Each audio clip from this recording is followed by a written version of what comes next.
இயக்குனர் எம்.எம். பாரதிராஜா அவர்கள் இறந்து போனதுக்கு பிறகு, அவங்களுடைய மனைவி நள்ளிரவுல தூங்காம செய்த விஷயத்த பார்த்துட்டு, ஒட்டுமொத்த ஃபேமிலியும் அதிர்ச்சியில மூழ்கியிருக்காங்க.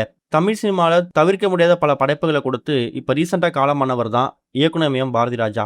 பல நடிகர், நடிகைகள தமிழ் சினிமாவுக்கு அறிமுகப்படுத்தி வச்ச பெருமையும் இவருக்கு இருக்கு. கடந்த 1 வருஷ காலமாவே தன்னோட மகனோட மறைவுக்கு பிறகு ஆள் ரொம்ப உடைஞ்சு போயிருக்காரு. தொடர்ந்து சிகிச்சைகள் கொடுத்தா மட்டும் தான் உயிர் வாழ முடியும் அப்படிங்கிற சிச்சுவேஷனுக்கு தள்ளப்பட்டிருந்திருக்காரு. கடந்த ஏப்ரல் மாசம் சிகிச்சையெல்லாம் முடிஞ்சு வீடு திரும்பின பாரதிராஜா அவர்களுக்கு திரும்ப உடல்நலக்குறைவு ஏற்பட்டு ஜூன் 10ஆம் தேதி காலமாயிட்டாரு.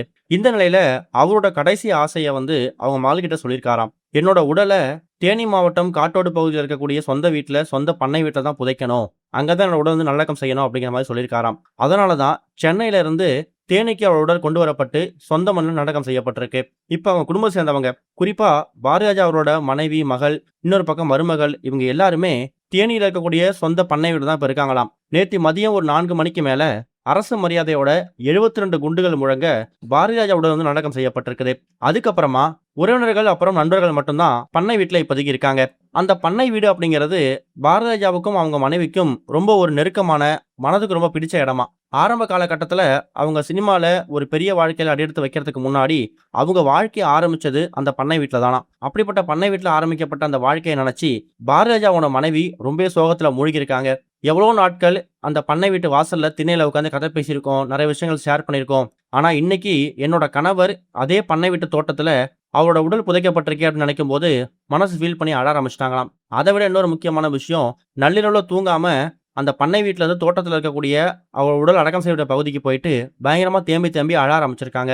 ஒட்டுமொத்த ஃபேமிலியும் அதுக்கப்புறம் பாரதிராஜா அவரோட மனைவியை கூப்பிட்டு சமாதானப்படுத்தி, அப்பா நம்ம கூட தான் இருக்காரு, அதுவும் நம்ம சொந்த மண்ணில் நம்ம சொந்த வீட்டில் நம்ம கூட தான் வாழ்ந்துகிட்டு இருக்காரு.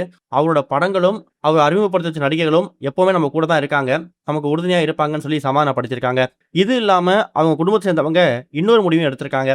பாரதிராஜா அவர்கள் உடல் அடக்கம் செய்யப்பட்டிருக்கக்கூடிய அந்த இடம் இருக்கு இல்லையா, அந்த இடத்த அப்படியே சும்மா போட்டு விடாம கூடிய சீக்கிரம் அவரோட இடத்துல ஒரு மணி மண்டபம் ஒன்று கட்ட போறாங்களாம். தமிழ் சினிமால எம்ஜிஆர், சிவாஜி, அதே மாதிரி ஜெயலலிதா இவங்க எல்லாருக்குமே மணிமண்டபம் கட்டியிருக்காங்க.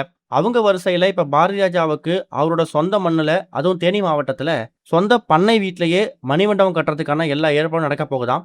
இத அவங்க குடும்பத்தை சேர்ந்தவங்க அப்புறம் திரைத்துறை சேர்ந்தவங்க இவங்க 2 பேரும் சேர்ந்து இந்த மணிமண்டபத்தை கட்டி கூடிய சீக்கிரம் அந்த மணிமண்டபத்தை திறக்கிறதுக்கான ஏற்பாடு செய்ய போறாங்களாம். என்ன நடக்க போகுது அப்படிங்கிறத வெயிட் பண்ணி பார்க்கலாம்.